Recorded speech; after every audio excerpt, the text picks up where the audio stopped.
Hi, I'm Kevin Hill, and welcome back to another episode of our winter painting. Now today we're going to finish up with the final details, highlights, and then of course, we're going to see what it looks like in a frame. If you've been enjoying this entire series, be sure to leave a like and subscribe for more painting videos. Alright, let's get started. Now we'll start off today with a very soft pink color. And as you can see, I have almost no paint out. That's because I don't need much today.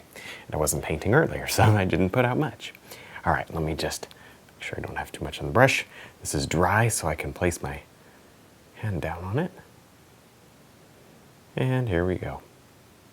Let's lay on our last bit of light in the whole painting. Oh, this has been one that we've built the light up with very slowly. And we've paid a lot of attention to where we put the light. And this is really kind of a fun way to end. Now, in addition to the highlights, we're gonna do some things that we've just been putting off. There. We're gonna do some shadows on the trees and various details like that. There. I'm going to do my best here to kind of work around the fences. There, good stuff. Good stuff. A little bit more of the light sort of filtering through. Kind of just do a couple of these little indications of light hitting some of the snow. Use the same exact brushstroke that I showed you before, but just sort of look at your painting. You see, I see a mound of snow and enhance that mound of snow right there. See how that works? Soften some of it back. There's a mound there. Good. So that just kind of makes it look like the light's low and just bouncing right along the painting, which is fun. Which is totally fun. There. Good stuff. Okay. So I'm liking the way that's looking. There's a little bit in there, a little on the windmill.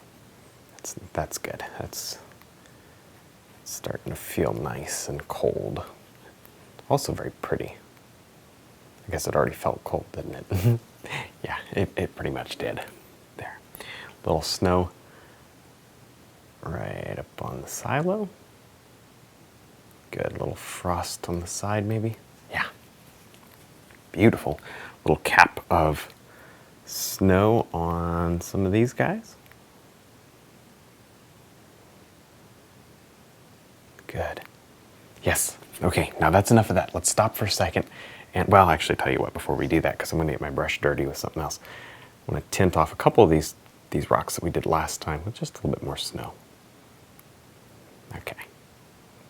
Next, I'm going to pull up with virtually the same gray that we had going down here on the rocks. What I did was I took a little purple, and then I put some black into it. And then, of course, some white was in there as well, because otherwise you'd have just black there. And it creates this purpley gray that really looks like the rocks. I don't remember if that's how we mixed it, but it certainly would be a way to mix that color. There. And this is going to be very nice. What this is doing is it's giving us a soft grass effect that I find very interesting. I like it. Now, I'm thinking maybe in the foreground we can get away with, and maybe it would be worthwhile to add a little brown, since I have it on the palette. I don't know how much brown we really want, but just in case we want to see a little brown. And I mean, we don't want much color, but we do want, there, I see it. I'm sure you guys don't see it. I'm sure it doesn't come through on the camera, but believe me, when you're painting this alone, you're doing it on your own, I mean. There. You'll see these subtle colors. I can see the brown. Maybe you can, but I can see the difference between the brown and the gray, and I like that. Good. So anyway, as you go back, they very quickly get small. Very quickly. Yeah, that looks good. And you just repeat this over and over and over. There, see that? Little clumps of grass. You can do little dead bushes and twigs and stuff. That's okay, you can do that. How about over here? Yep, over here. Looks good. Make sure your grasses are going both directions unless it's a blizzard. There. Maybe on this one we'll have a little patch that sort of sticks in toward the painting. Look at this. See that? Make it look like a little bit of a place where your eye doesn't run off the canvas. Good. Look at that. Build up those little grasses there. If you get one's too big, you just wipe it off. The background's dry. Good. Okay, tell you what, while we're also doing this, let's come right over here.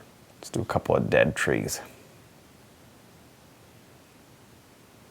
Same color. Nice. Now let's see, you don't want to go crazy with this, but a couple of these little guys sticking out are going to help add a little realism to the painting.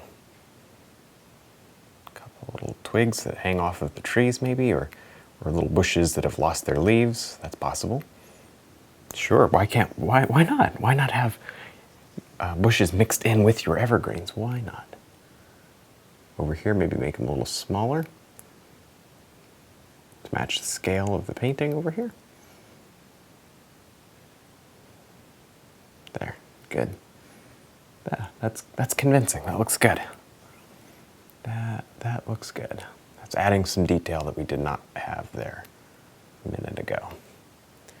Thought it might be nice just to add a little bit of barbed wire to these fences, the fence posts. There. Yep, that's it. That's what it needed. I stood back and looked at it like I tell you guys to do all the time. I stood back and just took a good look. Make sure that I like where we're going, because this is it. There.